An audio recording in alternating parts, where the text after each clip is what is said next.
안녕하세요, 웨더노트입니다. 지금 보시는 사진은 1972년 12월 7일 달로 향하던 아폴로 17호가 29,000km 밖에서 지구를 촬영한 사진입니다. 이 사진은 브흐마브, 즉 푸른 구슬이라는 별명이 붙어있는 가장 유명한 지구 사진 중 하나입니다. 우리가 살아가고 있는 지구 표면적의 약 70%가 물로 뒤덮여 있다는 사실은 널리 알려져 있습니다. 그 정도로 지구는 액체 상태의 물이 매우 많이 존재하는 행성이라는 의미입니다. 이 어마어마한 양의 물은 지구 생명체의 근간을 이룹니다. 또 이를 위해서는 물이 끊임없이 육지와 해양을 왕복하며 순환해야 합니다.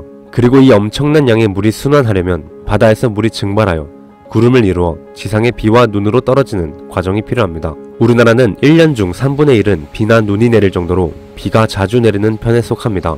그 중에서도 특히 여름철에 비가 집중되어 내립니다. 그런데 여기서 궁금한 점이 생깁니다. 하늘에 가만히 떠있기만 한 것처럼 보이는 구름에서 어떻게 큰 물방울이 형성되어 그 많은 양의 비가 내리는 걸까요? 어떻게 그런 크기의 빗방울이 형성될 수 있는 걸까요? 오늘은 빗방울이 어떻게 형성되는지에 관한 이야기를 함께 알아보도록 하겠습니다.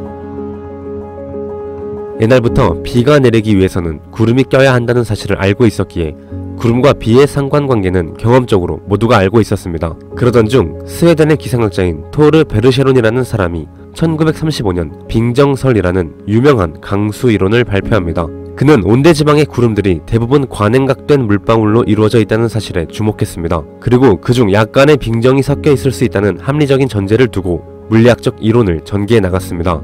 열역하게 복잡한 수학적 과정을 건너뛰고 살펴보자면 온대지방의 구름 안에서는 다음과 같은 일이 벌어집니다.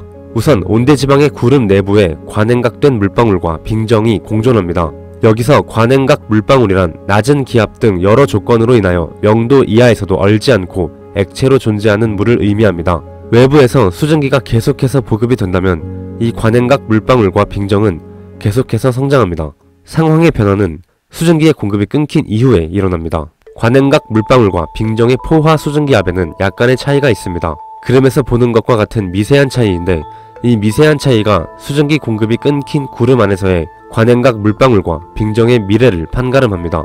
수증기의 양이 줄어들면서 어느 시점에서는 관행각 물방울 입장에서는 공기의 수증기가 불포화이지만 빙정 입장에서는 과포화 상태가 되며 이때부터 관행각 물방울은 증발하여 빙정에 그 수증기가 달라붙기 시작합니다. 이 상태가 되면 빙정은 점차 성장하여 설편이 되고 상승기류를 뚫고 낙하할 수 있는 질량까지 성장한다면 땅으로 떨어지기 시작합니다. 그리고 이 설편들이 0도선에 도달하여 녹아서 빗방울이 되어 지상을 향하여 내려오고 이 과정에서 비교적 큰 빗방울이 비교적 작은 물방울을 흡수 합병하면서 땅에 떨어집니다. 이러한 빙정설에 의하여 내리는 비를 냉우, 즉 차가운 비라고 합니다. 반면 이와는 또 다른 강수 과정이 있습니다. 미국의 화학자 랭뮤어에 의하여 연구된 부착 성장설 강수 이론은 다음과 같습니다. 구름을 이루고 있는 물방울의 크기는 모두 다르며 이에 따라 움직이는 속도 또한 모두 다릅니다. 이 때문에 큰 물방울과 작은 물방울들은 서로 달라붙어 충돌하고 병합합니다.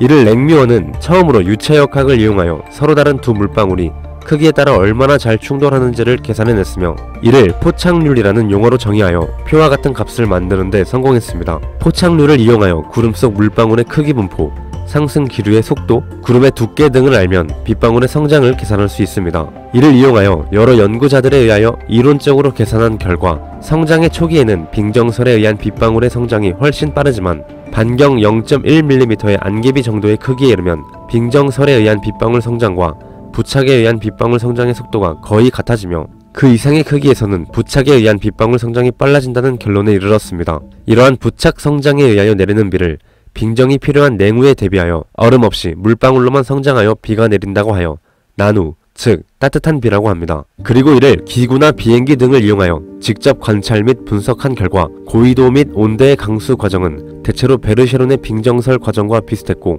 위도가 낮아지고 영도층의 고도가 높아짐에 따라서 랭뮤어의 부착 성장설에 의하여 내리는 비의 양이 늘어난다는 사실을 확인했습니다. 한편 눈의 경우에는 그 입자의 형성이 대체로 베르셰론의 빙정설로 형성된 설편이 녹지 않고 땅에 떨어지는 것이 기본적인 원리입니다.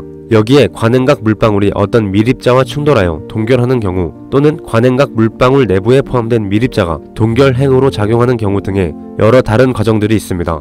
또한 눈의 결정은 기온과 습도에 따라 모양이 매우 달라지며 그 특성 또한 서로 다릅니다.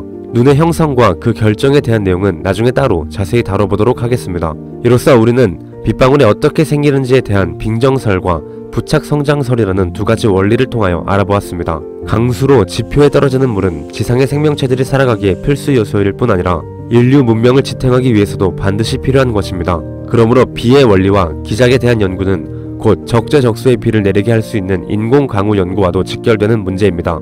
특히 부착성장설의 이론적 토대를 개발한 랭뮤어는 최초로 인공 강우에 대한 연구를 하기도 했습니다. 현재 우리 인류는 기상과 기후의 작동 원리를 어느 정도 파악하여 이를 실생활에 활용하고 있지만 여전히 밝혀지지 않은 부분도 많이 있습니다. 앞으로 관련 연구를 통하여 산업과 문명에 또 어떠한 전환을 가져올지 궁금합니다. 감사합니다. 웨더노트였습니다.